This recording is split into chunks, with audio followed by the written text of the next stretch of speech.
नमस्कार, मैं सीपी गंगवार पुनः स्वागत करता हूं रामराज स्टेनो क्लासेस पर। रामधारी गुप्ता खंड वन के डिक्टेशन लगातार आपको दे रहा हूं, जिसमें प्रतिलेखन संख्या 15 तक दे दिया है। आज प्रतिलेखन संख्या 16 है, तो डिक्टेशन लिखने के लिए तैयार हो जाइए। एक्चुअल डिक्टेशन स्टार्ट होगा 5 सेकंड बाद।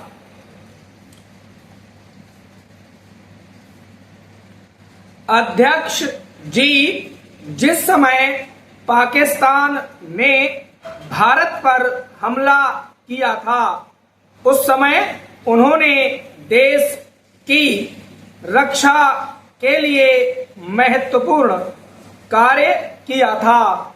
इसके साथ ही मैं मंत्री महोदय को ये भी स्मरण दिलाना चाहता हूं कि शायद उन्होंने इस पर ध्यान नहीं दिया कि इस बार जो राष्ट्रीय पुरस्कार मिले हैं, उनमें रेलवे प्रशासन को केवल 2 ही प्राप्त हुए हैं।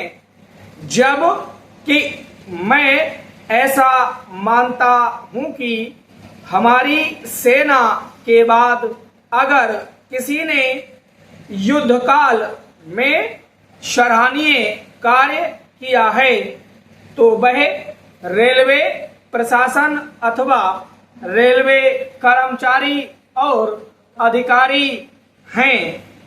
इसलिए उनके मनोबल को बनाए रखने के लिए और उनको प्रोत्साहित करने के लिए रेल मंत्री को इस बात पर भी ध्यान रखना चाहिए और इसका प्रयास करना चाहिए कि जो भी इस तरह के प्रोत्साहन मिले, उनमें रेलवे का विशेष ध्यान रखा जाए।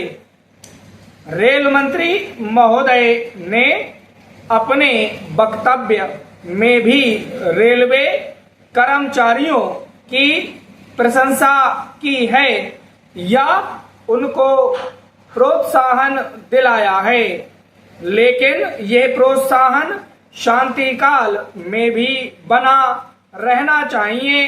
रेलवे ने युद्ध काल में जो काम किया, वह तो देश की रक्षा का महान उद्देश्य था, लेकिन उसके बाद देश के निर्माण में या गरीबी मिटाने के लिए जो युद्ध होता है, उसमें भी प्रत्येक रेलवे कर्मचारी का मनोबल उसी तरीके से बना रहे, इसके लिए भी रेल मंत्री महोदय को कुछ कदम उठाने की आवश्यकता है।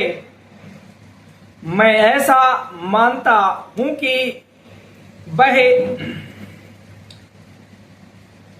किसी भी तरीके से करें, उनका तरीका कुछ भी हो, लेकिन उनको यह करना चाहिए कि जितने भी रेलवे कर्मचारी हैं, जो भी रेलवे को मुनाफा हो, उसमें वह साझीदार हो। चाहे आप उनको बोनस के रूप में कुछ दें, चाहे किसी और तरीके से दें, लेकिन हर वर्ग के रेलवे कर्मचारी को मालूम होना चाहिए कि यदि वह देश के निर्माण के संबंध में ठीक तरह से काम करेगा, तो उसको पुरस्कार के रूप में या वेतन के अंश के रूप में अपने वेतन के अलावा पैसा मिलेगा। इसी प्रकार इस संबंध में मैं एक और सुझाव देना चाहता हूं। स्वतंत्रता के बाद रेल प्रशासन भारत सरकार का प्रशासन हो गया।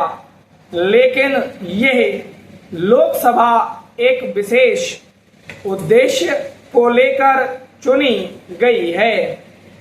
यह उस कार्यक्रम का एक नमूना ही है। गांधी जी ने जीवन के सभी पहलुओं पर प्रकाश डाला था। धन को वे संयम से व्यय करने के हक में थे। समाप्त। अरे बंद मत करो, सुनो। डिक्टेशन लिखने के बाद पढ़ा अवश्य करो। पढ़ना जरूरी होता है मेरे बच्चे। गुरु मानते हो, बात नहीं सुनते हो। अगर डिक्टेशन ना लिखा जाए तो इसकी स्पीड कम करें, 0.75 कर लें, तब ये डिक्टेशन 60 वर्ड्स पर मिनट हो जाएगा। तब लिखें, पढ़ें। उसके बाद फिर एक्चुअल स्पीड 80 वर्ड्स पर मिनट पे लिखें और पढ़ें। इस प्रकार डिक्टेशन लिखा जाएगा। Thank you.